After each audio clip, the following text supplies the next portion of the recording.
Good morning. Welcome back to the show, everybody. This is episode 716 of the Two Dumb Yinzers. We like to say to everybody this morning, welcome back. Busy day. I can't believe the Pittsburgh sports and beyond that's going on tonight and today, Mike. Moving forward, we got a lot of stuff to go over. Um, we got the opening day, of course, for the Pittsburgh Pirates. I got my Paul Skeens Pirates T-shirt on, ready for the big game. Also, Mike, we have the NCAA tournament picks back up today in the Sweet 16 round. Mike, also, here's something interesting. I don't know if you've been paying attention or keeping track, but the gals, the soccer team, the Pittsburgh Riveters, only 50 days till the ladies kick it off here in Pittsburgh. The Pittsburgh Riveters, Mike, 50 more days. So we will have the Riverhounds and the Riveters this summer kicking the ball around here in Pittsburgh. It's going to be a lot of fun. So we can't wait for that. Good morning to what's up, Tortilla Jackson, my man. What How you doing today, man? Got a lot of things going on today, Tortilla. We got Bucko Fever. It's the opening day. We got NCAA tournament kicking back off, the Sweet 16 round. Also, Mike, we got a lot of Steelers to talk about because the last time we talked, Russell Wilson was not a New York Giant. So we have a lot of things to go over in regards to that. A lot of stuff, everybody. So sit back, relax, enjoy, because it is a full day of sports here, certainly in Western Pennsylvania. No two ways about that, guys. A couple things before we do get started, Mike. I did want to clear a couple things up. There was a bit of a controversy. I don't want to even say controversy, but on the show Friday, Derpy on the death poll wanted to make a last-minute change. Yeah. Because he originally picked Denzel Washington. And then he wanted to change it at the very end to Chevy Chase. And we ran it through the system, and they said go ahead and let him have Chevy Chase. So that's fine. Okay, he can have Chevy. Derpy, yeah. So Derpy has Chevy Chase in death pool. I'm going to change mine because maybe I was a little unfair as well. I just felt like this. I just thought that maybe somebody would end up dead. But let me do it this way. I'll take it down to an individual. I'm going to take your old or somebody's old pick, Mike. I'm taking Joe Biden. I'm convinced he's on borrowed time anyway. I'm not even convinced he was alive the past couple years, but you know what? I'm going to go with him. He seems like a safe route. Biden, Derpy will have, of course, Chevy Chase, and then you have the Pope. And I'm still holding on to the Pope. Okay, so that's settled. I didn't want to go any longer about it. I know that Derpy was all upset, and so that has been amended. If Chevy Chase dies, Derpy wins. I don't want to get dark here, but wouldn't you shit bricks like if something tragic happened to Denzel and he would pop up in the news and he would be the one? Well, it would be great because Derpy got screwed on it. That's why it would be great. I mean, it would be terrible for him and his family, of course. Yeah, it would be terrible. Here on the show, Mike, I wouldn't let him live it down. I would not let him live it down. Oh, no, me either. I would talk. No, me either. Mike, I would make an opening, and that would be in the opening every day about Derpy getting screwed on the Denzel Washington death pool. That would be the new opening for the next 10 years. That would be too. Oh, hell yeah. Good morning. In turn, over enthusiastic Maud, in turn, Caleb. Always great to see you, my friend. Tortilla's in the house.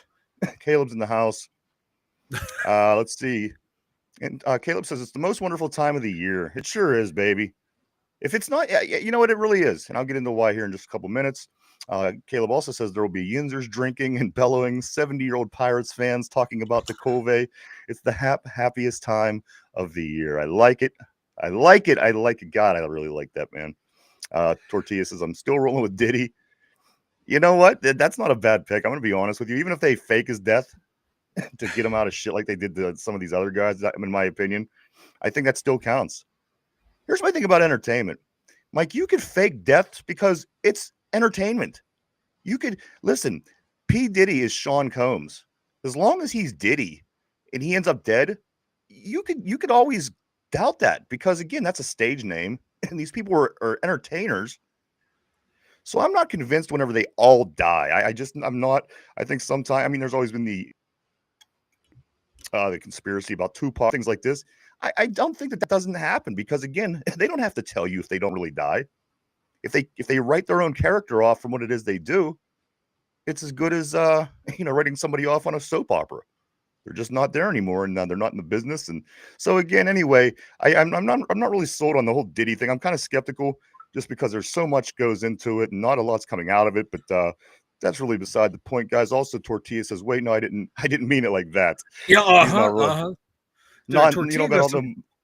Not you don't have all some. them bottles of lube and all that stuff at your house. That's what I was about to say. Tortilla has that Diddy lube, Yeah. just trying to sneak it back into the closet or back in the cupboard somewhere. We're on to you. Mark Malone, good morning, my friend. Mark Malone says, yeah, Diddy is a good bet. Caleb says Elvis lives in Edison City, New Jersey. I just seen that. Everyone Yeah. knows Elvis Presley died in a nursing home with JFK, who was dyed black by LBJ. He died at the hands of a mummy. Everyone knows See, I don't think JFK is even dead.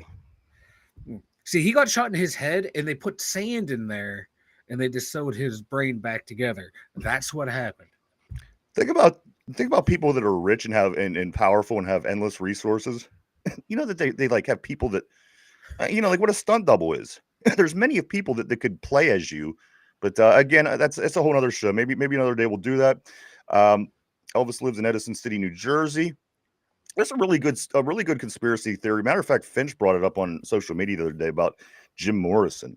Some people say Jim Morrison is living near Buffalo. In New York, of course, he died in I believe 1971.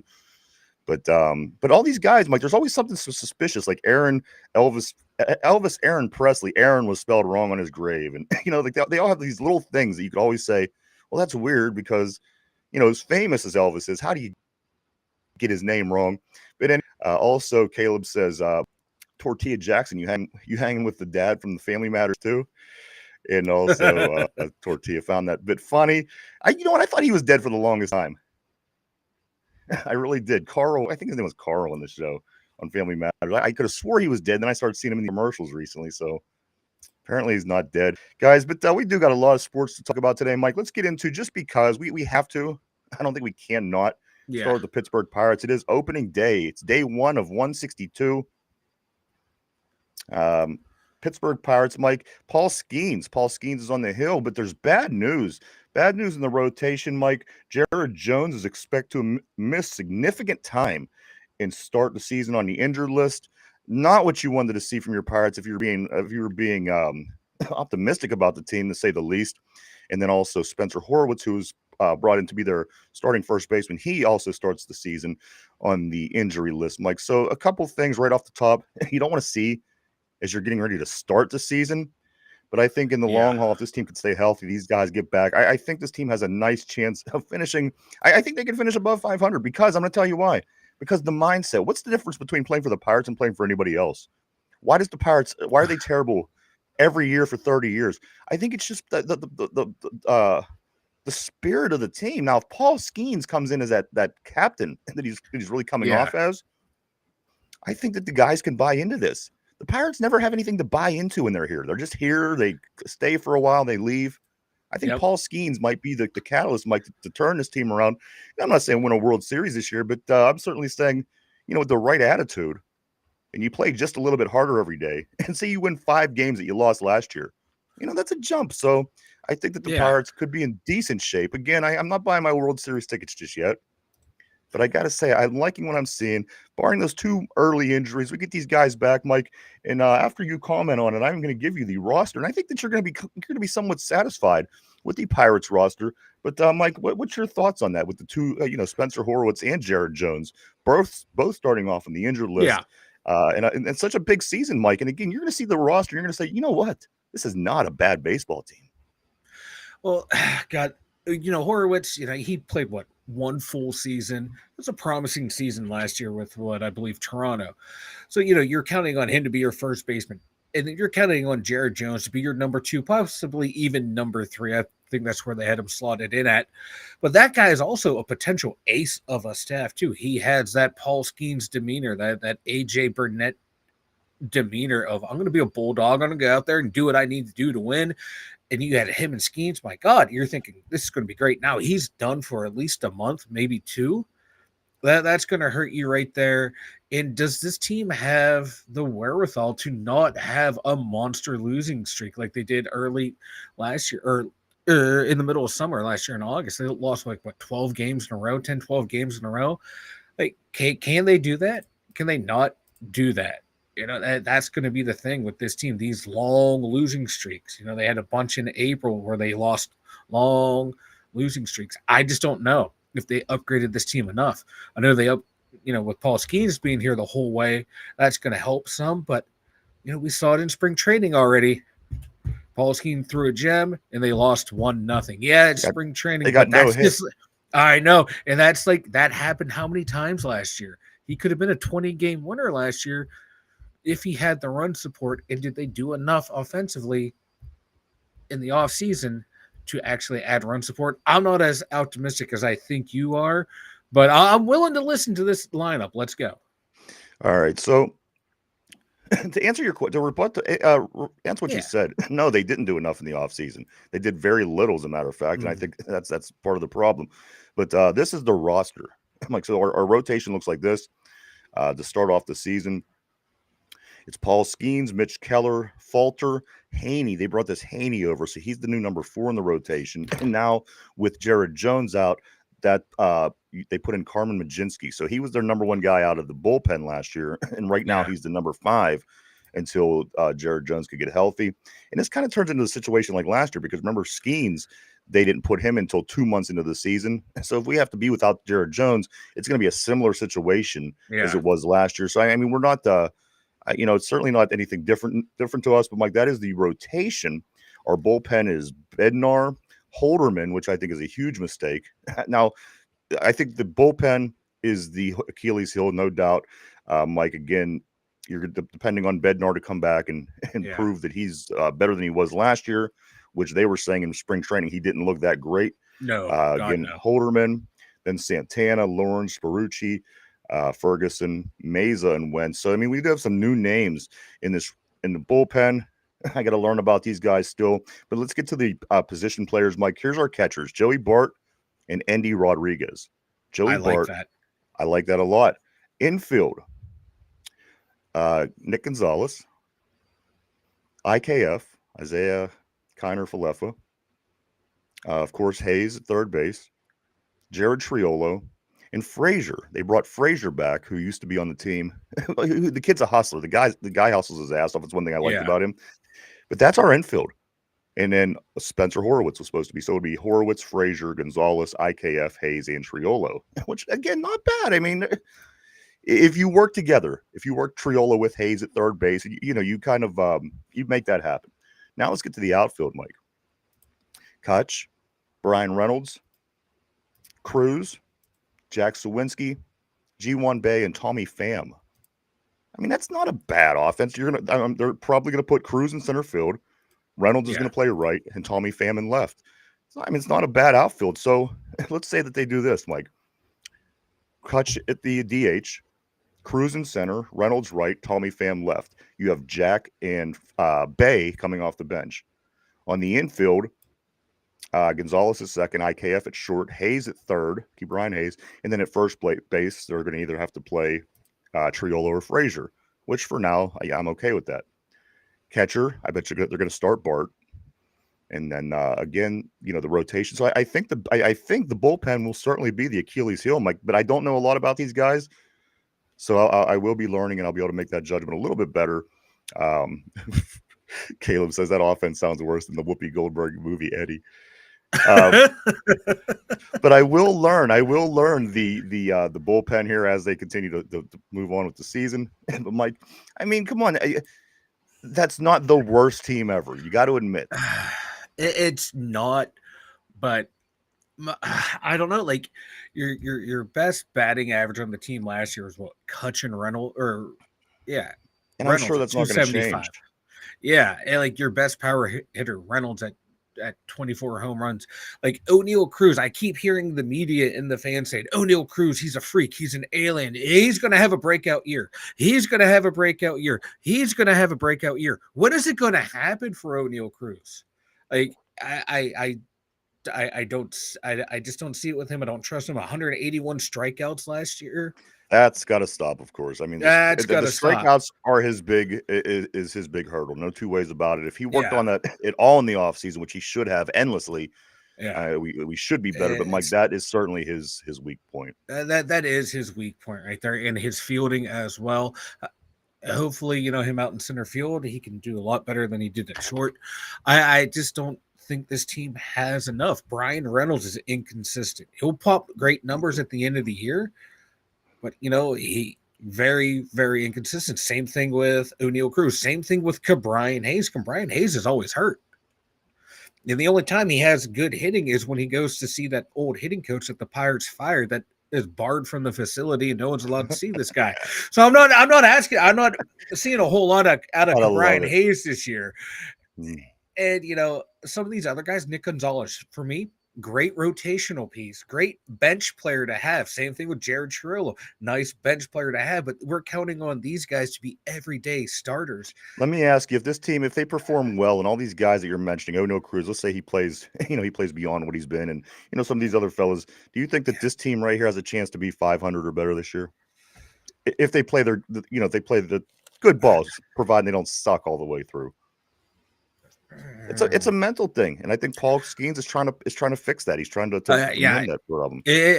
But that to me that's a tall mountain for him to climb by himself. With Jared Jones being hurt, with the inconsistency of the offense, and that was like the big theme last year with this team was how inconsistent they were on offense, and that bullpen. I just don't see it. I see maybe 77. 78 wins. I just don't see it this year. I don't trust the manager, don't trust the GM to add pieces, and I don't trust the guys that we were counting on offensively to produce day in and day out. I think Skeens is going to have a great year. I think Keller, he's going to have a great first half like always and then falter off. I don't trust Bednar. I don't trust Holderman. And there's just a lot on this team I don't trust.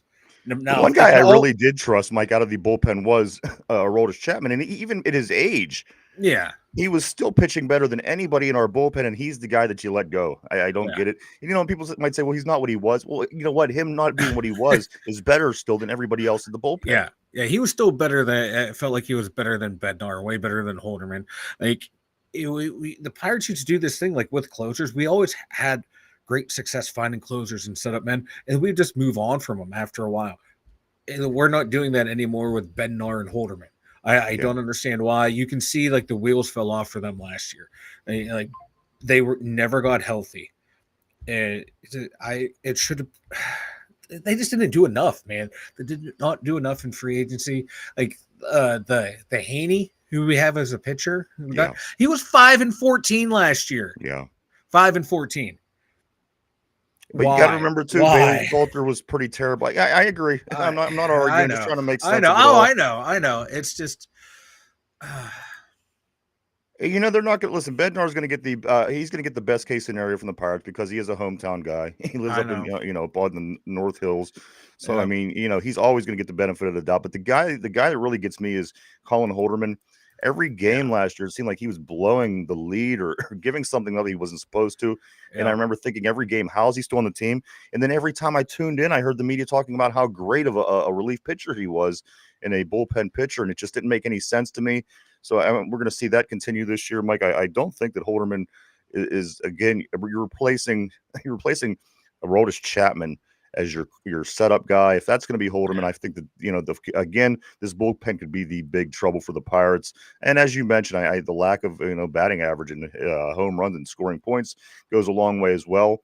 But Mike, they kick it off today, game 1 of 4 in South Florida. They are taking on the Marlins. This first game today starts at 4:10, and no matter what you say, no matter how bad you badmouth my Buccos, Mike, you just got to remember they're still undefeated. That's right. The Buccos as of right now on opening day are still undefeated. They've yet to lose in this baseball season. So I'm gonna take that one to the bank and start getting my World Series tickets ordered.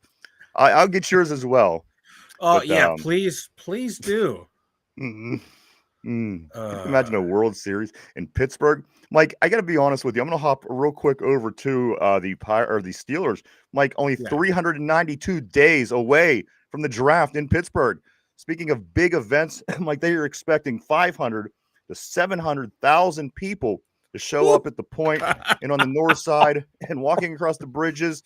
It's going to be a madhouse. It's going to look like, yeah, you remember how the Capitol building looked like it had bugs all over it when those people were climbing? I imagine that's what Pittsburgh is going to look like. It's going to look Yeah, like there's just people everywhere. And again, 500 to 700,000 people. yeah, It's packed down there and we get 30,000 people in the baseball game. It's packed down there and we get 50,000 people into Acrisure Stadium. Like yeah. 500, 500,000 to a quarter, 3/4 of a million people downtown. I think it's going to be amazing. I'll be watching from afar, but I know that you, Ron Navy, and Mark Malone will all be bunking that week and heading down and hanging Yeah, out into that large yeah. group of people. Probably Derpy as Dude, well. But yeah, it's going to be a dude, madhouse. dude, it is too. And it's cool that it's in Pittsburgh, but it's a logistical nightmare. The roads, Oh, the conditions of the roads are terrible. The design of the roads are terrible. the It's roads aren't just even up to Mike. The roads aren't even up to standard for driving, let alone yeah, inviting 500,000 yeah, people. yeah. And like to say you're driving this way, you want to get to here, you have to turn 5 different ways to get to that spot because that's how haphazardly the city was designed on top of itself. It's not laid out in a grid. It's terrible. You got the rivers and all the bridges. I'm looking for like the Gateway Clipper fleet to just be like they're going to capsize it down the Mon, down the down something. They're just going to something terrible is going to happen just because of all those people there. It's just a logistical nightmare for Pittsburgh. It's not built for that many people all at once. It's gonna be a shit show, and I'm here for it. I hope it I goes off well. Don't get me wrong, but just knowing how going into Pittsburgh, like you said, for a Steeler game, no, not even a Steeler game. Let's say a Penguin game can be a nightmare sometimes, and that only PPG play paints holds what 16,000 people, 17, Yeah, it's not big. and you want to add 500,000 people potentially. Now, hopefully, it's spread out throughout the day, but night one is going to be huge. It's going to be a nightmare down there, and I'm staying away from it. Godspeed to anyone who is going to it. I I hope it. can tell I you what, hope, Michael. I hope it turns out well. A lot of businesses are they're going to be making a lot of money. Of course, there's going to be a lot of people in town, so it's a huge That's huge for them. it's a huge positive for the economy. So I mean, there's a lot of good to it, Mike. But you're Yeah. right. I think that if you're a Pittsburgh person, you're probably more than likely you're going to be staying the hell away from Pittsburgh that day, and rightfully Yeah. so. But it is going to be amazing, and I think it's going to be a lot of fun. Whatever happens, and I mean, if people fall into the river, I don't know what the hell's going to happen. It be what it be. I And it's going to be good stuff. I can just see. I forget the boats' names for all the for the fleet of the paddle for the boats to get you across from the North Shore over and whatnot, but they're all going to be capsized. People will be swimming across the rivers trying to make it to the other side. Well, Derpy will be there. We're gonna strap a camera to him for the We're gonna put a 3 days. GoPro on them. You know how like GoPro. like those like those channels that people put cameras on their cats and they go explore the neighborhood. We're gonna do that with Derpy. Just let him go explore and see what happens. Oh yeah. I'd be surprised if we got footage back of what we won at a football. It's gonna be all kind of he'll walk past a DC comic store or something downtown and just duck right in. He'll get lost in Permane Brothers or some shit. Did you happen to catch that his foam sword cost $40? Yeah. I didn't catch that until the other day. I was rewatching the show. I thought, geez, oh man, sword, $40. Jeez, and he took 80. Yeah, so half of his budget went to this foam sword. Yeah. Mike, the UFL also kicks off tomorrow. Yes. If you're really jonesing for some football, tomorrow there is one UFL game. The St. Louis Battlehawks take on the Houston Roughnecks. That is tomorrow at 8:00 p.m. That's gonna be on Fox, so everybody could watch, guys. And then they do go into a full weekend, Saturday and Sunday. Mike, there are more games, but the UFL season does kick off with regular kickoff rules While we use the UFL I know, kickoff right? rules in the NFL, the UFL kicks off normal. Yeah. They kick off again tomorrow, 8:00 p.m. Mike, the Battlehawks at Roughnecks. A lot of known talent on some of these teams, so it's going to be a lot of fun. I mean, there's guys from our valley that's playing in this game, Yep. so I know I'll be watching it. But nonetheless, guys, it's spring football. It's going to be tomorrow. It starts at 8:00, and then again goes all through the weekend. You'll be able to keep up and watch the UFL. I can't wait. I like this time of year because of it. I just like football on my TV, live football. You know, Me too. Me too. And like the bad thing about it is like the first couple games are not the best quality games. As the season goes on, the quality of play gets much better. yeah, for sure. Also today, Mike, the NCAA tournament picks back up. That's right. This is the round of the Sweet 16. 4 games played. Mike, by the end of this weekend, we're going to be down to the Final Four. First game today is BYU, number 6 BYU at number 2 Alabama. That game starts at 7:09. Second game is number 4 Maryland versus number 1 Florida. That's 7:39 start. Florida is Finchie's number 1 team. Mike, at 9:39 start, the number 4 Arizona will be taking on the number 1 Duke Blue Devils, who's your number 1 team. Let's go Duke. And finally, the number 10 Arkansas Razorbacks. We do have one of our local guys on that team as well. They'll be taking on the number 3 Texas Tech. That game starts at 10:09. So starting at about 10 after 7, all the way probably through midnight, you're going to be able to watch the Sweet 16 round, Mike. And then also tomorrow, there's a whole nother list of games, and that also will wrap up tomorrow night, the Sweet 16. Get ready to head on to the Elite 8 through the weekend. And as I said, head into the next week, already heading into the Final Four. It's flying by again. Don't blink your eyes, everybody. So 4 games today. Mike, again, your Duke and Finch's Florida. Excuse me, as far as the number 1 teams go, that is today, the NCAA tournament kicking back off. Mike, let's get into a little bit of Steeler talk. Yes. Let's do some Steeler talk, baby.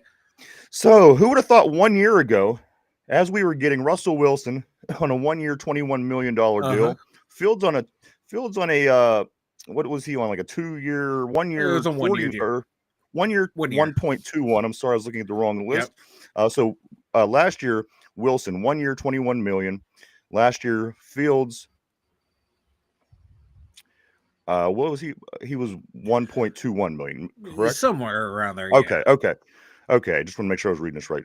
Now, 1 year later, both of these guys, Steeler quarterbacks, 2-year, $40 million, and 1 year, $3.23 million, Mike. So who would have thought 1 year ago? Why does this not seem right? What is Russell Wilson making up there? Yeah, what is Russell Wilson making? Hold on, I gotta pull it up. It's not 1 year, $21 million is there what it is. Yeah. Okay. That's if he hits all the incentives and everything too, yeah. All right, let me say this again. Last year, Russell Wilson, 1 year, 1.21 with the Steelers. Last year, Justin Fields, 1 year, $3.23 million as the Steelers. So that's roughly $4.5 million they spent on their 1 and 2 quarterbacks. This year, Russell Wilson is 1 year, $21 million, and Justin Fields is a 2-year, $40 million.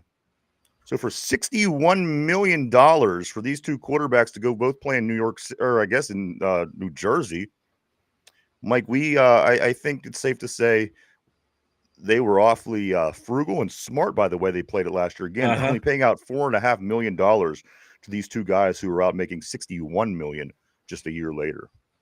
Yeah, and you know what? It wasn't bad. It kind of sucks, we're changing the quarterback room again. But, you find out, neither one's going to be the guy to get you where you want to go. There's nothing wrong with moving on and trying to find something else. And it sucks because you wish you would have your guy right now, but hey, man, we got Mason Rudolph, baby. It is, Mike. It's 3 different quarterback rooms 3 years in a row. Yep. They completely. I mean, this is things that bad teams do.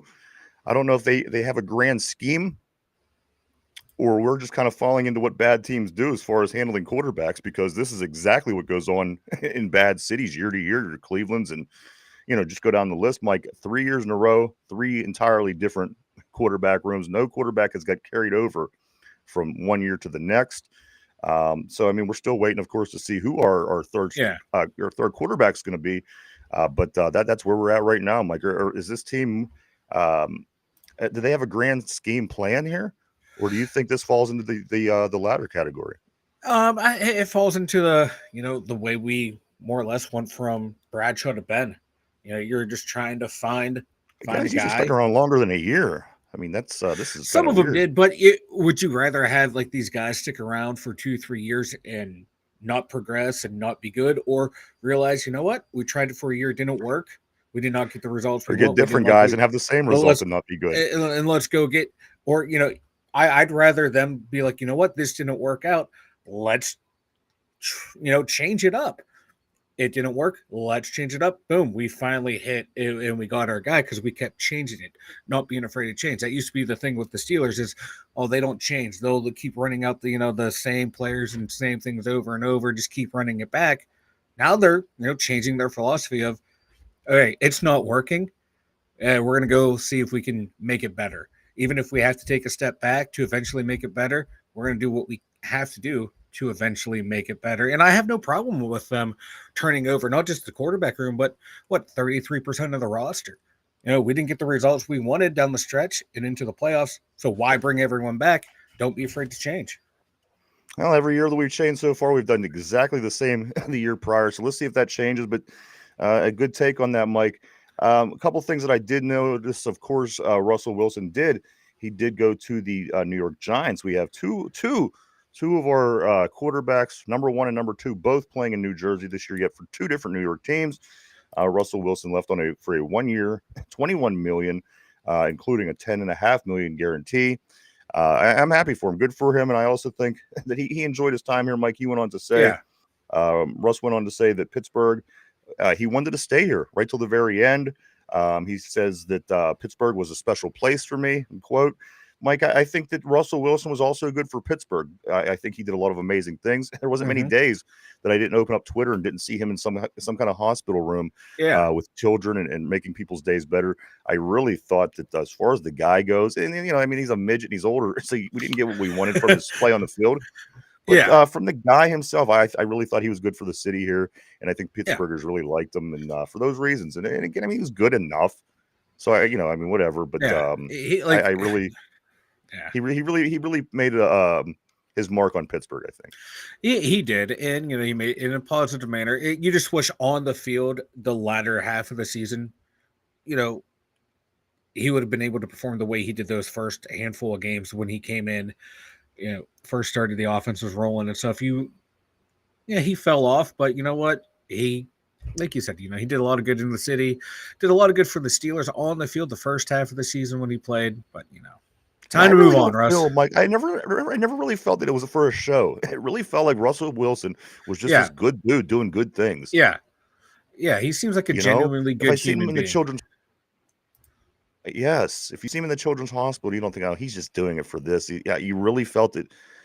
Because it was constant, Mike. He was never not doing things in the community, and I thought that was really cool. And for that reason, I will always respect Russell Wilson and respect the fact that he did get a chance to play here. And it just didn't work out on the field. But the guy I have nothing bad to say about. But one thing I do want to say is good morning to Yinzer Joe. What's up, my brother on the board? What up? Good morning. Today is opening day. We just went over some Pirates, buddy. We're on the Steelers now. So if you if you weren't really into the Pirates, good time to tune in. The Steelers, a lot going on, Mike. Of course, Russell Wilson, he did sign with the Giants on Tuesday for $21 million on a 1 year. Again, a big raise from the $1.21 million that he was getting paid here in Pittsburgh. But it's the way that it plays out. And again, I don't hate it. We experienced it and could have went many different routes. And it played out the way that it did, unfortunately. But I wish Russell Wilson nothing but the best. The guy was pretty cool, man. And his old lady, I thought Ciara was going to be a bit of a pain. Dude, you didn't even know she was here. She wasn't a pain. She was helpful. Anytime I seen her on anything, she was helping and helping Russell out. And so I have nothing bad to say. I wish the Russell Wilson family all the best. Also, Mike, let's get into this. The compensatory picks now. This is what everyone seems to be all of a sudden interested in. Mike, yes. Let me ask you this. What is this effect or these compensatory picks going to have on next year's draft here in Pittsburgh? because you have compensatory picks from Wilson, from Fields, from Daniel Jones. Somebody else I think was in there as well. I'm like, how do we have? How many do we have? And how is this going to affect the team moving forward? Right now, because right now this is all projections. It's the NFL doesn't release it until like a month before the actual draft. So this is all based on projections, based on the wording in the CBA. Right now, the Steelers have 4, and that's the most you can have is 4. We have right now projected as a 3rd round pick for Dan Moore, a 4th round pick for Justin Fields, a 5th for Russell Wilson, and a 6th for James Daniels. Now, depending on how much they play, if like Russ and Fields reach max incentives or close to max incentives, their picks can jump up around. Like Fields can turn into a 3, and I think Wilson can turn into a 4 or potentially a 3 as well. Is there a limit, Mike? Could it get? What's the highest you could get on a compensatory pick? A 3rd. Yeah, they start on the 3rd, and the picks come after the last scheduled pick. So after pick 32 in round 3, that's when all the compensatory picks start. Gotcha. And then when they're done for that round, it jumps over. You see a lot of like once you get in like 6th, 7th round, there's like a ton of compensatory picks in the draft. But right now we're right now it's a 3, 4, 5, and 6. But like I said, depending on how much the Fields and Wilson play and like how much money they earn, they will those picks can fluctuate. They can move, go higher or lower. But right now it's 3, 4, 5, and 6, and now you're allowed to trade these picks. They're allowed to be used in parts of trades before they weren't allowed. So it's going to help slide the Steelers potentially move up next year. If they don't go out and get a quarterback this year, they find a guy they like next year, they can bundle up a bunch of picks to move up and get a guy that they like. So I think they're playing a long game here. And if we signed Aaron Rodgers, I know a lot of people don't want to hear that, but if we sign him, he does not factor into the compensatory picks as a player gained versus a player lost. So they're being kind of smart with what they're doing here. And you think about it, they more or less traded Dan Moore for a 3rd, traded Fields for a 4th, traded Russ for a 5th. If you think about it that way, these moves are kind of making sense to what they're doing. Well, I like it. I mean, we're in prime position. I guess if they don't go out and get their quarterback this year, or they fail to make that happen, you got to like the position that we are in moving forward. Again, 4 compensatory picks. I mean, you could get them bumped up, and then you could again. I mean, it's like having a gun on your hip. You got many moves now, and you could work your way up. And if you're trying to get your guy, and again, they were just down at the Texas Pro Day and the Ohio State Pro Day. Even whenever they're in Texas, I'm sure they talked to Arch a little bit, and maybe they have their eye on somebody. Maybe the plan is in motion. Like maybe there is a grand scheme of things here, as it all seems to be topsy-turvy and a little bit distorted. But like maybe at the end of the day, they know what they're doing, and it's quite the opposite of what everybody's saying. I'm seeing national media talking about they really look like they don't know what they're doing. They really fumbled this situation. But again, at the end of the day, if they make this happen in that sense where they use their compensatory picks to get maybe again, and I'm just going to throw out for the sake of the conversation, they get Arch Manning, and he comes to the pros and becomes a Manning. At the end of the day, the Mannings win, whether you like them, whether you don't, they win, and that's the fact of the matter. So who knows? At this point, I hope that's the case, Mike. You want to see them do the best that they can this year, and you know what? At this point, I don't hate, and I even don't want to say it, but I don't hate the idea anymore of Aaron Rodgers coming here. Yeah. If it's not going to mess anything up, let him come, throw the ball around, see what he can make happen. But Mike, at the end of the day, what if Aaron Rodgers walks in the facility and he starts demanding that he wears Terry Bradshaw's old number 12?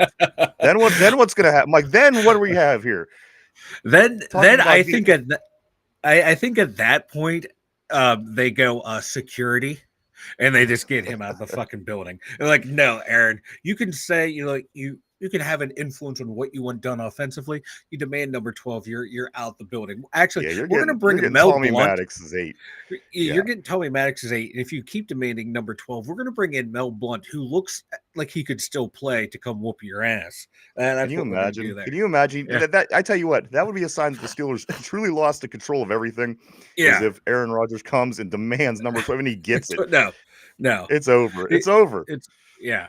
Like real quick, talking about Steelers looking for quarterbacks. You have to remember this is the first draft. This is the first cycle where Omar Khan has been in charge, where they've gone to look at quarterbacks Yeah. in the draft. Kenny Pickett, that was the way Rooney did it. He let Kevin Colbert complete that draft, and then after that draft was over, it all became Omar Khan's team from that point on. So this maybe like he's looking to put a stamp on the team as the GM of like, I want to get the quarterback situation right. Like if they don't take a Jackson Dart, maybe they don't think he's going to be that guy compared to some of the guys coming up next year. But looking at someone like a Will Howard, a Show, a Milrow as okay, these are guys that we can take in the third, maybe fourth round, develop, and still take an Arch Manning next year, still take one of the other top rated quarterbacks next year, to where we have two quarterbacks coming along. We can have a starter, have a potential backup who may be able to be a starter if we can develop what they do. And then you trade one of those pieces down the road. I want to see what Omar Khan does with his first draft, looking for an actual quarterback, because last two he ran, it was building the team around the quarterback that he already had and the ones that he went out and got. So I want to see what he does this year with the quarterback situation, what his philosophy is. Because if we wait until getting someone in the third, fourth round, they're either just going to be a long-term backup or a long-term project. And it's going to be interesting if they, just compiling picks for next year to draft and fill out a roster, or using all those compensatory picks to trade up and get a guy. It's a lot of different scenarios can happen. I'm not the only one to kind of soften myself to Aaron Rodgers, because Cam Hayward, and the Cam reason I did Hayward, it, baby. well, the reason I did it, it was just kind of beating me. You know what I mean? I just kept saying, Yeah. no, I don't want him. I don't want him. But at the end of the day, I thought, well, all right, what's it going to hurt if he comes here and it doesn't cause problems? Maybe we could win some football, whatever. But Cam Hayward, he totally turns his story around. Last week, he was kind of taking shots at Aaron for for dragging his feet. Cam comes along this week and says, "Oh, you know what? I'm okay with it now. I think it would be a lot of fun and really cool to have Aaron Rodgers here." So maybe that's the case with him too. It was just kind of, like I said, it's just kind of wearing me down. I thought, and now we're in the position that we've waited it out longer than everybody, so we're the biggest loser if we do get screwed. There's nobody to blame but ourselves if things don't go well. But Mike, again, at the end of the day, if you start Mason and you lose some more games, that can't hurt either in next year's draft. So at this point, finding your franchise quarterback, I think, should be priority number one, no matter what you're doing, no matter where you're at. Finding quarterback one, franchise guy, that's your priority. All these other things, they really don't matter at the end of the day. If you're not going to get the play from your quarterback that's going to get you where you want to be, it doesn't matter if you get a defensive lineman. It doesn't matter if you get it just doesn't. Number one focus should be getting that franchise guy, and then all those other things are very important. But you got to have that main piece in play. You have to have a quarterback. Teams just don't win that don't have a quarterback anymore, Mike. They just don't. It's the way the league changed, and unfortunately for us, we're trying to touch our toes here. Go ahead. Well, like you said, though, it is hard to find that guy. There's only like a handful of maybe 5 at a time that are potential franchise quarterbacks that can single-handedly win you a Super Bowl. Like even though he just won, like Jalen Hurts, is he really in that upper echelon category, or is he that guy that just, when it comes to the Super Bowl, he can just flip that switch? Because you watch him play throughout the regular season, he's so up and down, but come Super Bowl time, his 2 best games in his career were 2 Super Bowls. So if the Steelers can find someone like that I would be okay with it. We don't have to go out and get a Josh Allen or a Patrick Mahomes. We just need to get someone who is good enough but can raise the standard of play come crunch time. Now, is Jackson Dart that guy? I don't know. He had a nice, steady career. I'm willing to find out, but are the Steelers willing to find out? And, what they see on film, does that, entice them to make a move, trade up for him this year, sit back at 21, see if he falls there, or, sign Aaron Rodgers and kick the can down the road to next year's draft and find your guy there?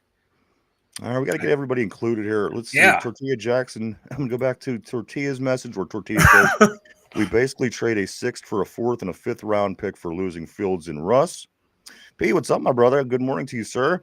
I guess it wouldn't be good morning to you. It's good morning to us, but where you're at, I guess it might be the quite opposite. Of thinking about it, P, of course, on the other side of the planet, always great, my friend, to see you.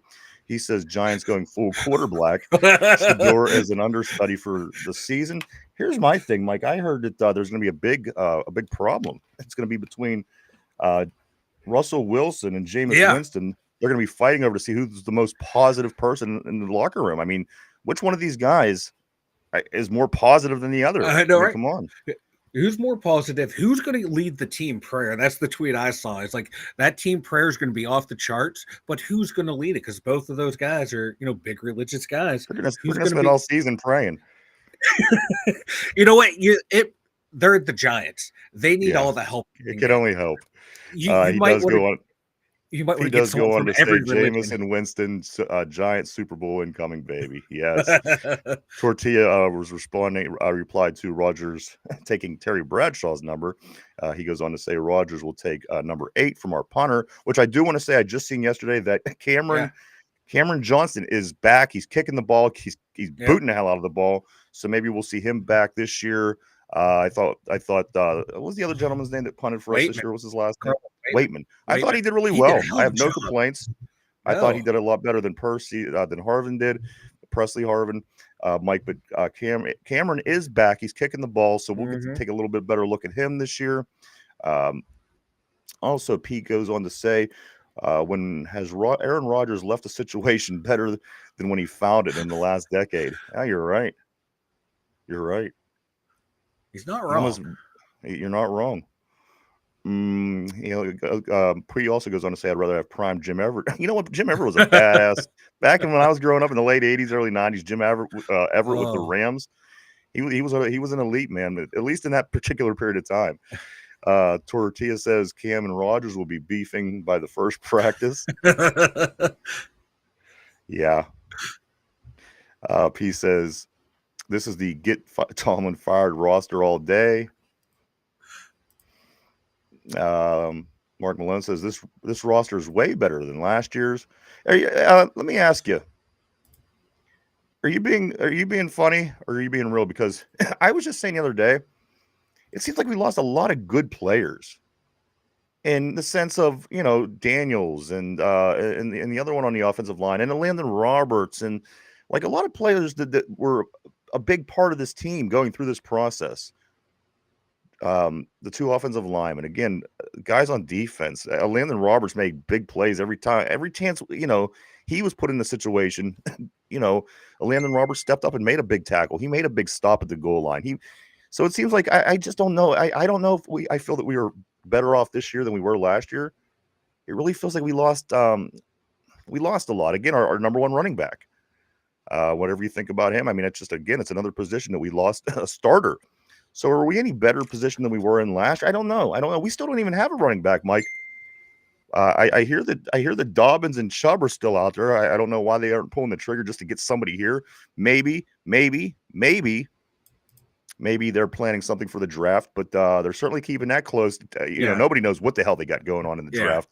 You don't know if they're going to get a quarterback. You don't know if you're going to get a defensive lineman. Running back, you don't know what they're going to do. So I like that aspect. You have to be that way. Yeah. You have to have a poker face in the NFL draft, Mike. But also, let's see. So I don't know. I don't know. But as Mark Malone says, DK certainly makes a big difference. Yeah. Yes, that certainly plays a role. But we have to find out who the quarterback's going to be first before I can make that call. Baby. I mean, be it as it may, is he going to outperform Russell Wilson and Justin Fields? We don't know that. We know how he did on small scales throughout his career. Andrew Joe says, I want to see Cole Holcomb take off big time at inside linebacker. Maybe have a good rotation. I always liked him, but he's never not been hurt. I remember when he first got here, he was all over the field, and I liked that for the first 6 minutes he was here, and then he got hurt, and then you didn't see him for 2 years. I like the idea of Cole Holcomb, but if we get to see him, I think that'll be a big miracle. Mark says DK makes a big difference. Absolutely. Mark Malone also says we'll be better at running back, quarterback, and wide receiver. We really couldn't go down. I mean, the only way to go was up. You know what I mean? We didn't have a wide receiver that we needed all year. I mean, literally, we just didn't have them. We don't know what our quarterback situation is going to be. And then Mark says offensive line. So I guess that's everything on the offense. Tortilla says, what's better than a 240-pound linebacker run-stuffing linebacker, a 260-pound run-stuffing linebacker? Also, P says, Jim Everett was built like a tree stump and had a decent arm. Not accurate enough, though. And in that little particular period of time, as I said, he definitely rose to the top of the crop. Briefly, Andrew Joe says, well, Mike, the draft is deep at running back and DT. Mm-hmm. Maybe that's where they're planning. Yeah. So again, they're being pretty quiet, Mike. I can't quite figure out what it is that they want to do early. I Yeah, can't. like there's a lot of good running backs, a lot of good D linemen in this draft, and I don't think we're going to see any major free agent signings. Maybe like Aaron Rodgers to the Steelers, but any of these running backs signed until after the draft, just because how deep the draft class is. Usually, this time of the year, this is when free agency slows down. You get that big rush that first day, and then that first week or two, then it just that dead period before the draft. That's where we're at right now. Yeah. Once the draft happens, and then you're going to see, guys on the free agent market. Okay, teams who missed out on a running back. All right, I'm going to go get a Dobbins because he has injury concerns. That's why he's out there. AJ Dillon getting up there, little in age. That's why some of these guys are still out there. So after the draft, if they don't address running back, I look for them to pounce on one of these guys, or even swing a trade for a running back on a roster that's buried behind someone on the depth chart. So there's still a lot to go on, but they're in that dead time before the draft. And God, I just want one of the running backs from Ohio State. I think Henderson would be awesome on this team. This dude is just built like a brick shit house, can play in the zone scheme we want to, and he's a great blocker too. Willing to put his life on the line to protect the quarterback the way Jalen Warren is. I think those would be an amazing 1-2 punch. Now, will he be there in the third round? I'm not too sure. I mean, we're talking about guys like DK making this team better. DK came out and said yesterday, he said that he turned down New England for a chance to play with the Steelers. So, you got to like a guy that wants to come here as well. It's, I mean, obviously the first month is going to be nothing more than seeing the guy say positive things about Pittsburgh, about Coach Tallman, and have video of them exercising and working out. I mean, that's what we've come to expect. We watched Russell Wilson work out all preseason last year until he pulled his vagina on the sled. But I mean, that's the point that we're at, Mike. And you know what? Talking about bad luck of quarterbacks. Who's the guy? The guy that was here that died. Who's that? We got him from the Redskins. Dwayne Haskins. Haskins. So I see what I'm saying. We're just kind of in this shit loop of quarterback. Maybe Dwayne Haskins could have been okay. It seems like nothing is going right. When it rains, it pours with quarterbacks. Hopefully we could break that curse, Mike. But Tortilla says, guys, we're still going to be competitive as long as we have Chris Boswell. I tell you what, you know what, you're right. He is one of the best kickers in the league. We're lucky to have him. And yes, PIP, New England is booty. I wouldn't want to go to New England either.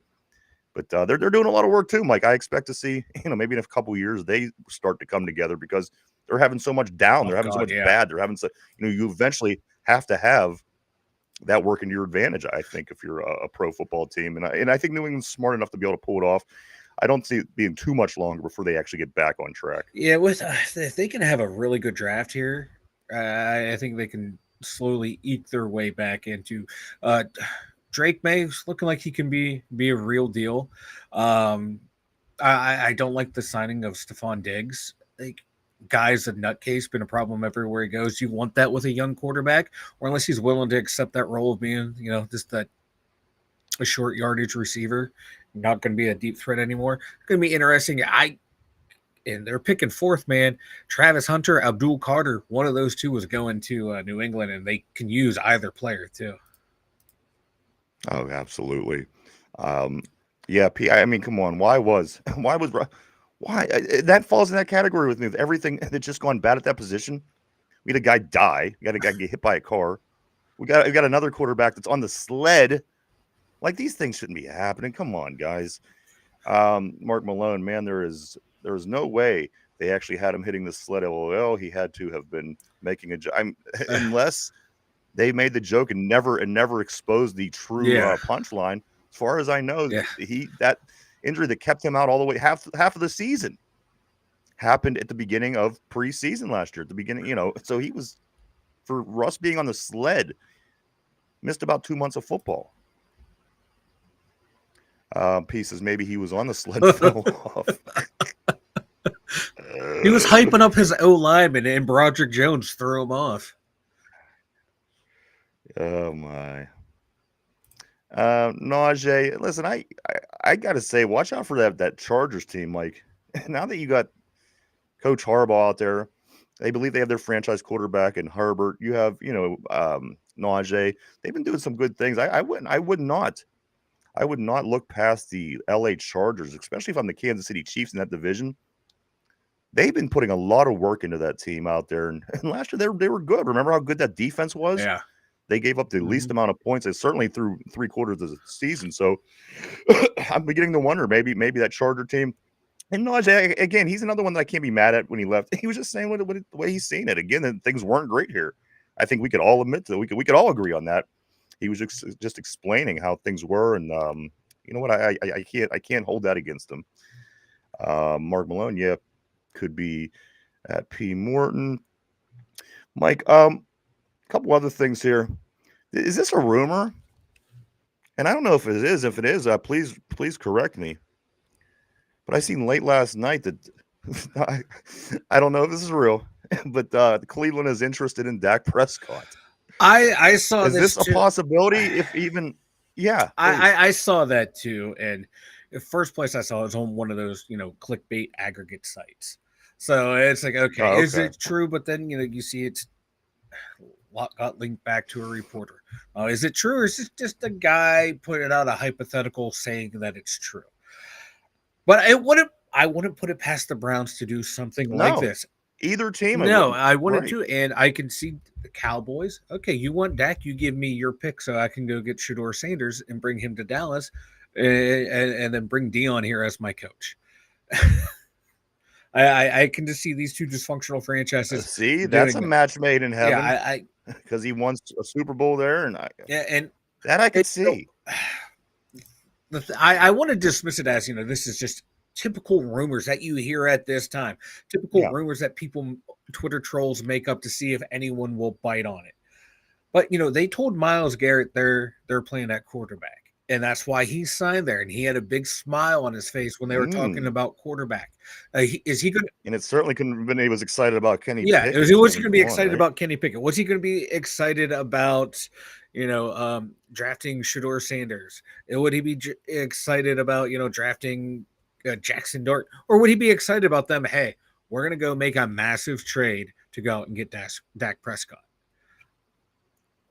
Like, if I'm him, that's why I would sign it. If they're going to tell me I'm going to get a quarterback, no, Dak tends to choke in the playoffs, but he's a great regular season quarterback. But how are they going to make it fit under the salary cap? He's the Mike Tomlin of exactly. That's why he should come here. But I'm looking at the Browns' financials. Like, I don't know if they can make it work. There's no way you can make this contract. I'd rather have Derpy under center than Dak Prescott.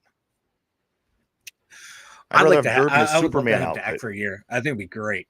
I think it would be great. He put up all these numbers. We think, hell yeah, we're going into the playoffs, and then he would throw a dud.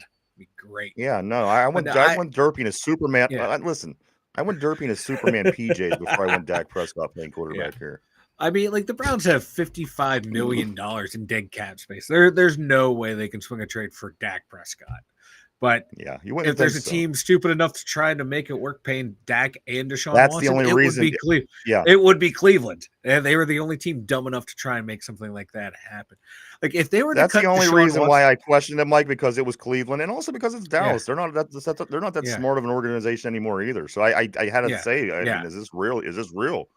I know. Like, take a look at this, Deshaun Watson. If the Browns were to cut him this year, the dead cap space that would carry over. $172 million. Next year, if they were to cut him, then $135 million in dead cap space. They have to wait till 2027 to cut him, and it only costs them $54 million in dead cap space. So I wanted to see them go out and get Deshaun and then go out and get Dak and then cut Deshaun this offseason to see if they can make the cap work. I want to see it happen. Whatever happens, Mike, it's going to be a clown show. No two ways about that.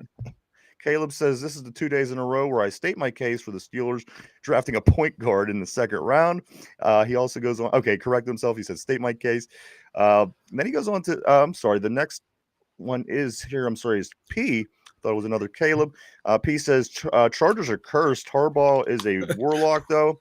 No two ways about it. The only year they really had that was good my whole life was that 95 season where they went and or 94 season into 95 where they lost to San Francisco badly in the Super Bowl. But again, Harbaugh is a beast. Everywhere he goes, he wins. He took the 49ers to the Super Bowl. He won the national championship in Michigan. You would think that, quite possibly the guy could be a good enough coach to change this Chargers fortune around. We don't know, but I agree with P. This is a cursed franchise. I've never. Yeah. And it wasn't like they were that great when they went to the Super Bowl. They had Stan Humphries was their quarterback. Natron Means, I think, was their running back. And a guy named Poupinu. I think so, yeah.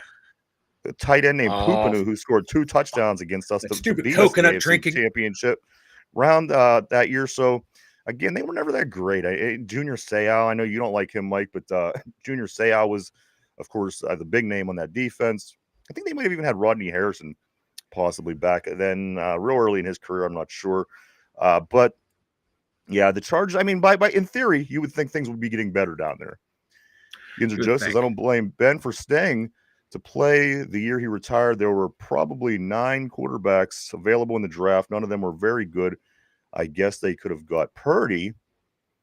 I did see that in something yesterday. Somebody said, watch us end out trading for Purdy when this is all said and done. P says, Jerry on that, you can't take it with you, Ark. Also, Yinzer Joe says, Caleb, Steelers don't have a second round pick. We don't have a second round pick? No, we traded for DK Metcalf. Oh, yeah, right. Yeah. Caleb says, well, that's a shame because they should get a PF in the. I think we're gonna have about. Could you get multiple compensatory picks like in one round, Mike? Like, yeah. Oh, you can. Okay. You can. It's just going to be dependent on where they get slotted, but yeah, you can get them. Gotcha. Caleb said, I heard Greg Oden is pretty good. You know what? He would fit in. We need another tight end. We only got 4 on the roster. And we only have 9 of them. Let's convert him to tight end, baby. But they made some moves. Listen, they did a little bit in free agency, and I guess you got to be happy with what they did. But again, I don't know. Do I feel that we're better than we were last year? I think that Slay is slightly better than Dante Jackson, from what I hear. But again, I guess we'll see. Pieces, they were decent with Rivers. Unfortunately, his top receiver 10 years running was Antonio Gates, badly run organization. Yeah, no two ways about that. Gates definitely one of the better tight ends of all time. But Phillip Rivers, Mike, you just felt like he wasn't going to win, and you thought to yourself, why at some point in the career maybe go somewhere where the opportunity is better? If you spend your whole entire, I don't know what it was, 17, 16 years with the Chargers. Listen, I'm not for these guys that jump teams to win championships, but a guy like Rivers, where you have all the numbers and everything, you might, take a shot at the end of your career, go somewhere else and try to win it. But Chargers, they just can't, they never get it done, Mike. They just maybe being in LA changes their fortunes. Maybe, and like Rivers, he just did not have a demeanor for me to be of like a winning quarterback when it came crunch time. He just had that demeanor of, I don't know. He just felt like he'd let the emotions get to him. Like he'd get either too high or too low. You see him run up and taunt people and then turn around the next drive and things didn't go his way, cried to the officials. He just seemed to be too emotionally. He's like a Crosby. I'm just kidding, Mike. Oh, hey, that's what they would say in Philly. Baby. That's what they say in Philly. Hey, Philly needs to, be careful the way they talk about their daddy, Crosby. He owns them sons of bitches. They certainly haven't been there back since 1974. No, or some shit like that. So, Joe Ryan, someone scared the hiccups out of you, sounding pretty good. Yeah, I know. I don't want to curse it. Believe me. I think the thing is, I think I have it. I have it figured out, and then the next day it's as bad as it was. So I don't know. I'm just trying not to move. I figure if I don't move or I don't touch anything, it'll be all right. Here's one for you guys. I thought was pretty funny. In its own kind of way. Guys, a group of lions is a pride. A group of jaguars is a parade. So a Lions-Jaguars game is a pride parade. Am I wrong? That's a good one. That is a good one. I like it. I never knew Jaguars was a parade. I never known that. I thought if I would have known that, I did not know that. Yeah, That's a good so one. every Lions and Jaguars game, guys, is a pride parade. Do what you want with that, but it is what it is. Mike, Pittsburgh Penguins, Yes. they take a beating the other night. They lose 6-1 to the Tampa Bay Yep. Lightning on the road. They're still on the road. They have another game today. They travel up to Buffalo to play the Sabres, Mike. They have probably about 8 games left after this, I think. Game time is 7 tonight. So after the Buccos, you could always turn over and watch the Pens. The Penguins come in with a 29-33-11 record. Mike, the Sabres with only a 29-35-6 record. So if the Pens are serious about trying to sneak in, I guess here at the end of the season, the Sabres are a good team to play. They're not that good. Good for us. We can maybe win this game, Mike, and bounce back after that 6-1 loss to Tampa Bay. Yeah. Or just keep tanking. Let's climb the draft order again. This little run that you're on, it was nice, but you keep getting pounded every once in a while. So just keep losing. Just keep losing. P says Rivers had another kid in school every season. He did. 6 years running. My God, how many kids does this guy have? He had like 20 kids. I swear, it's ridiculous.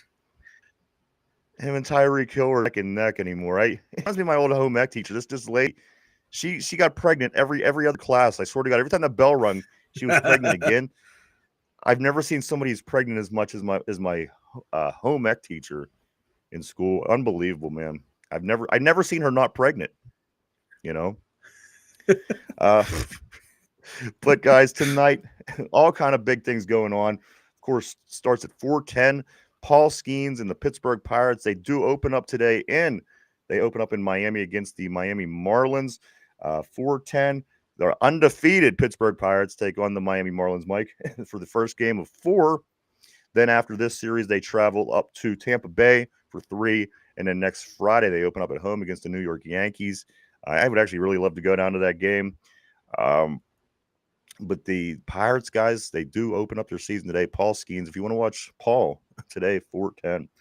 Also, Mike, the Penguins are back at it tonight as well. They have the Buffalo Sabres on the road. That game is at 7 o'clock.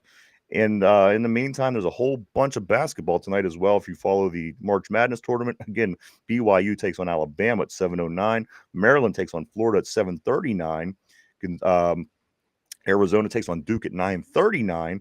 And finally, the Arkansas Razorbacks, they take on Texas Tech, coached by no one other than John Calipari. So we'll see if they can knock off number 3 Texas Tech. That game starts at 10:09, and then again tomorrow 4 games, Mike, and that will decide who goes to the Elite 8 over the weekend. So lots and lots of sports going on, as I mentioned, and then also tomorrow, guys. Don't forget, get ready for your spring football. The UFL kicks off tomorrow. Maybe. The St. Louis Battlehawks versus the Houston Roughnecks. Spring football, guys, with a real kickoff. Again, they use the NFL kickoff while the NFL uses their kickoff. That starts tomorrow at 8 o'clock on Fox. Everybody can check that out. I can't wait. I'm going to be honest, Mike, just to have live football on my television screen. Oh. A lot of times when I get bored, I'll put on like the NFL Network and they're playing like an old game. This is going to be, Mike, live football on my TV, kicking the ball off normal, and just being awesome because it's football, right? Right. I'll probably end up watching some of it because, like you said, it's live football. I can't wait.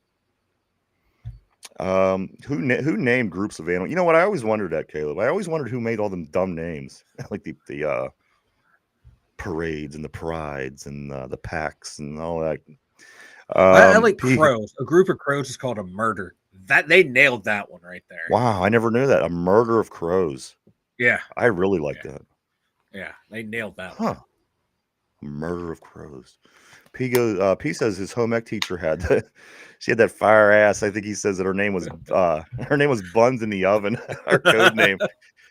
Yeah, man. You know what? And there again, she was pregnant the whole time I was in that school. And then you know what happened? She would. I think she had it planned out, Mike, to where she was off during the summer. Like she was getting knocked up to where she was pregnant all year. And then the summer months must have been when she, spent her time with her kid. And then she was back pregnant again. It was unbelievable, Mike. I've never seen anything like this. I would have done it the other way. I would have got pregnant to where, like, my pregnancy would, like, the last part of it would end right before the summer vacation and get a longer summer off. You got to plan. She was a biatch, though. I think she would rather be there just being a bitch in school. Oh, I'm going to be honest. one of those. But check this out. I do got to say, because of something like this, I do respect what's going on with the Steelers. Chris Boswell had a kid this offseason. TJ Watt had a kid offseason. I think somebody just got married the other day. Yeah. Like, these are the guys that people in Pittsburgh love because they plan having their kids around football season. And I got to tell you, I really dig that. Some of these guys, they have to miss. Maybe their wife is giving birth during a Sunday night game. Maybe they're going to miss a game because no. These guys are smart. They had kids in the off season. They'll be back ready to play. These are the kind. These are Pittsburgh kind of guys. I got to tell you. Yeah. They know what's up. They know not to mess with the Yinzers because they know the Yinzers will find out where the baby shower is, and they'll give the old Tommy Maddox treatment. We'll dump trash outside wherever. Throw trash at the baby. Shower. Yeah. Well, not at the. I was going to say not at the baby, but some of our fans probably would throw stuff at the baby. Yeah, and I can't blame them. I would too. Like, fuck them kids. Fuck them kids. Now, let's see. Caleb says a group of Yinzers is called a girder. What am I missing? I'm not really that smart. I'm not getting that, Mike. What does that mean? A girder? I don't know what a girder is. I'm sorry, Caleb. Just for listening, because I tell you what, Caleb has some really clever jokes on the board. Yeah. And sometimes it takes me like 2 or 3 times reading because he's like really, really clever with some of the things he says. And I just kind of chalk it up as I'm not really that smart. But I'm not real sure what the girder is, Caleb. Also, Mennonite life. I'm sorry. He says this on the board. What? Girder, a large iron or steel beam or compound structure used for building bridges. All right. Yeah, that's us. The city of bridges. Yeah. And they just say we have the most bridges in the world. I seen the other day they said we have like 4 more bridges than Venice, Italy, or some shit. Yeah, I think it's more than Venice. Yep. And Venice is a lake. Venice isn't even a city. It's actually literally a city that's in the water. So to have more bridges than them, that's pretty impressive. Well, and they use those gondolas, man. Like, yeah, I'd hate that. Can you imagine, Mike, having to do that to go get yourself a snack? I'd have someone else do it. I'll be sitting in there chilling, vibing. Caleb says a steel girder is a large horizontal beam that supports a structure. Fabricators of structural steel produce many sorts of beams based on their length, width, and height. Or weight, I'm sorry. We appreciate that, man. But, Mike, as I said, Pirates today, I know I'm pumped up. I don't know what kind of crowd they're going to get down there in Miami because they just generally don't get many fans down there in Miami, but I'll be watching. I'll be ordering my World Series tickets as I'm watching. I got my skins. This shirt actually has a little mustache somewhere on it. I don't know, 30 with a mustache over here. So I'm ready to go, man. Got your I don't know how I feel about the Buccos this year. But I am saying under 500. That's my prediction for the Buccos. Brian gets 1 Dogecoin for repeating what Mike just said. What did you say, Mike? I literally read the definition of the of what a girder was, and then Caleb posted it. Then you read Caleb's reply, which was the exact same thing. Was it verbatim? Was it really? It was verbatim. Yeah. In my head, I thought I was coming up with something new. But again, also, Mike, NCAA tournament tonight, Pirates today, Penguins tonight, UFL tomorrow, draft less than a month from now. We're still trying to figure out who our quarterback is. So, guys, keep tuning in. It's going to be a busy next month. It really is. Again, football. I just can't believe some kind of football is going to be here. I'm super pumped, and the Bucks, and everything else is going on. So, we certainly and the Steelers, guys. There's so much to talk about the Steelers every day. So again, we hope that you keep tuning in through this period of time. I know that things slow down generally after Steelers season is over, but I tell you what, you guys on the board and everybody that tunes in every day certainly make it all worthwhile. And we really, really enjoy doing this with everybody. P says that shirt is a Pittsburgh for is what you're saying. Yeah, you know what? This shirt, it's a grocery store shirt. And one thing in Pittsburgh, if you go to a grocery store, you can get a different shirt at every different storage. They find these small people that make shirts, I guess, and definitely nothing licensed on this one. Over enthusiastic talking to P. Mike, here a couple questions before we do start ready to wrap things up. You know what? Let's dive into the trivia first, and then I'll address that here in a second. Mike, go ahead and tell everybody about the website. The2dumbyinjures.com. Check it out, everyone. You won't be disappointed. You know it's over there, especially if you've been here. But if you're new, we got the links over there for all of our social media. We got the merch store. We got the blog over there. Check it out at the2dumbyinjures.com. All right, everybody, go check that out. www.the2dumbyinjures.com. That's www.the2dumbyinjures.com. Let's get into this trivia of the day, Mike. This is the Pirates opening day trivia. No surprise there. Mike, put on your thinking cap. Everybody on the board, everybody at home. Here we go. This is the question of the day for the Pirates because it is opening day. The Bucks have been involved in 20 shutouts on opening day in their history. Were more of them wins or losses? Oh, And I'll give you a hint. It's not a tie. It's not 10-10. So the question of the day is this: the Bucks have been involved in 20 shutouts on opening day in their history, all the way back in the 1800s. Were more of them wins or losses? 20 shutouts. Were more of them wins or losses? Take a minute to think that over, guys. We're live 5 days a week right here, Monday through Friday, 11 a.m. to 12 p.m. Eastern Standard Time, every day right here on YouTube. All right, Mike, the question of the day, of course, is a Bucks opener question.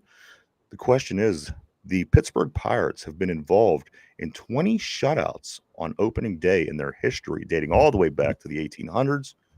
Were more of those shutouts wins or losses? You have any ideas, Mike? Any guesses? I'm going to go with wins. Going with the wins? P on the board is saying wins? Yeah, because I know we had a down period for a long time, 21 years of losing, but we also had some really good seasons before that, a couple good ones after it. So I'm going to say, Buccos came out on top. Okay.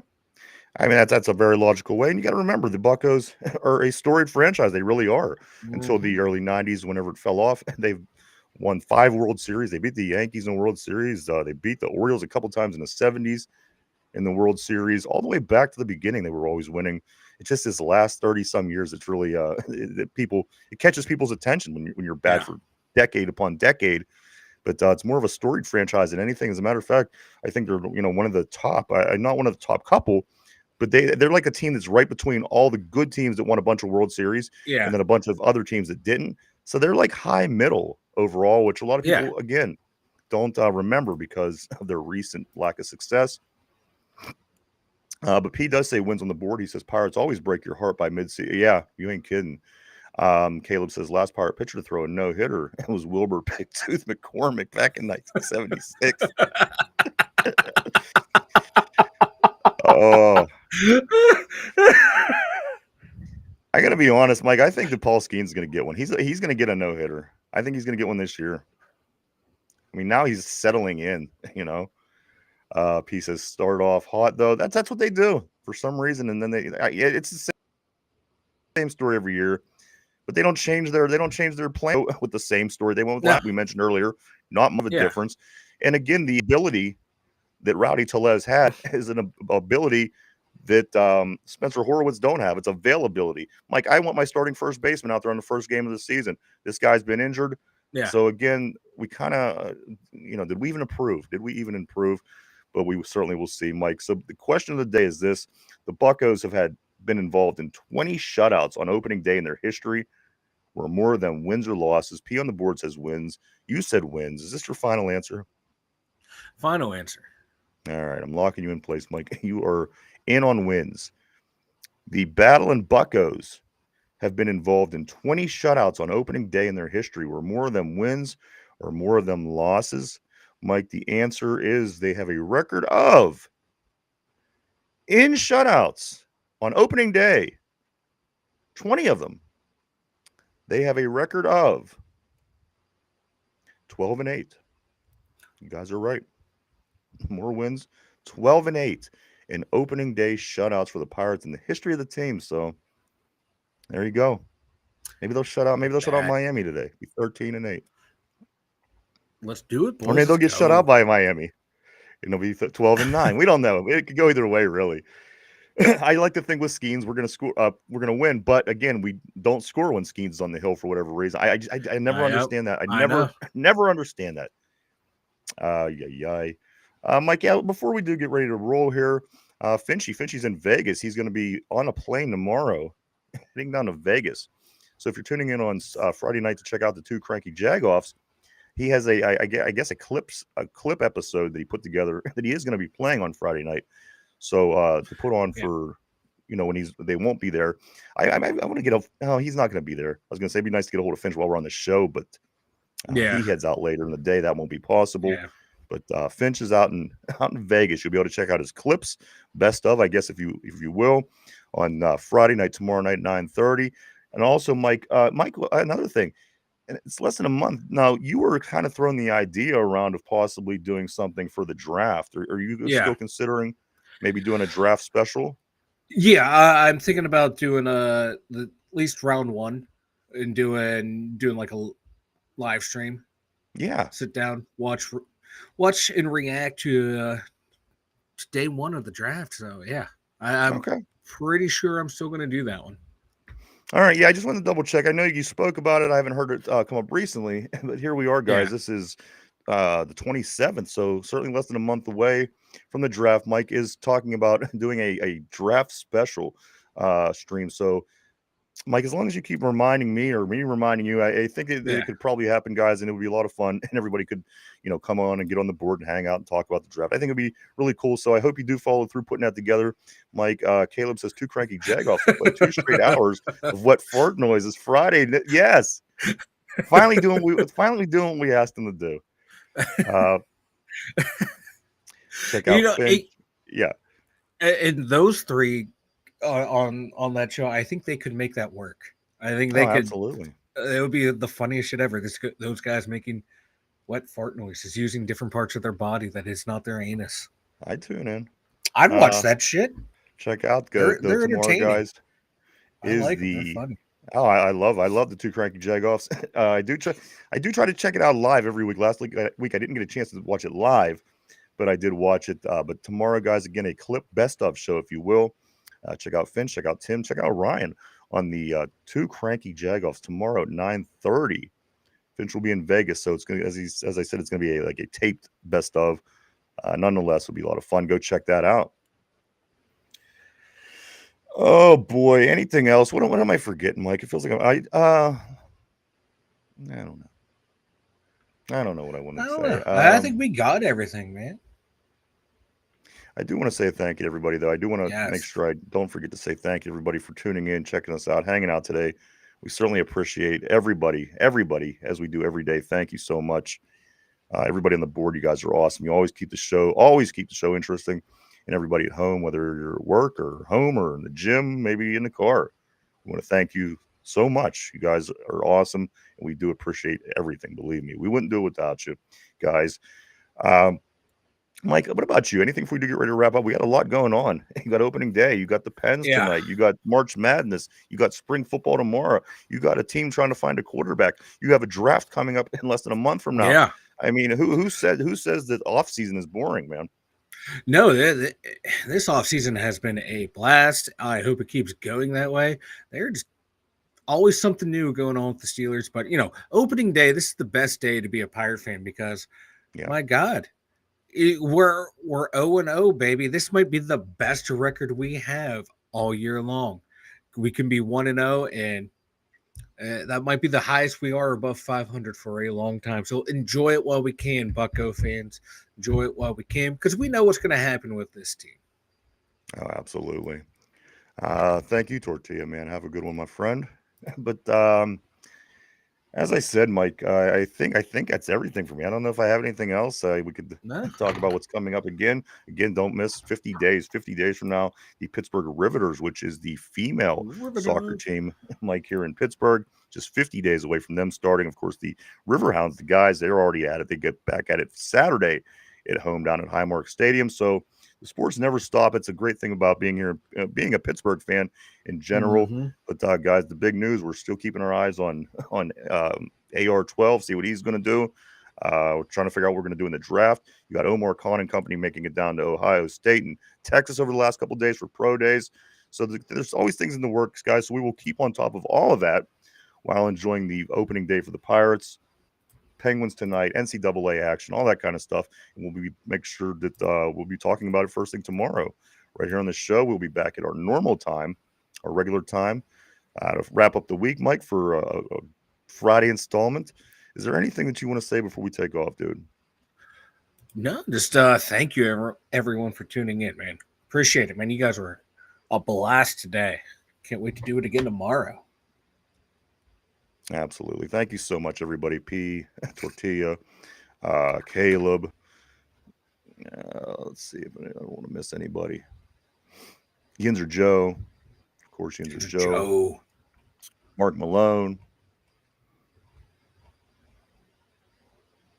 Might have been somebody else. And if I missed you, I do apologize. I feel that I got everybody's name, but you know what? I've certainly been wrong more than once in my life, so I apologize. No, never. I do want to say, right? That's what I said. You're never wrong. You're never wrong. That's my point. Exactly. Yeah. You're just as shocked as I am. But no, we do thank everybody. You guys are awesome. You always are awesome, and we appreciate you, everybody. Again, have a great day. Pirates, Penguins, March Madness. It all happens today. On top of keeping an eye open for everything going on with the Steelers. We will see everybody back tomorrow at our regular time. For Mike in the Steelers Central Mobile Studio, myself, the two dumb Yinzers, everybody have a great day, and we'll see you in the morning. Bye-bye.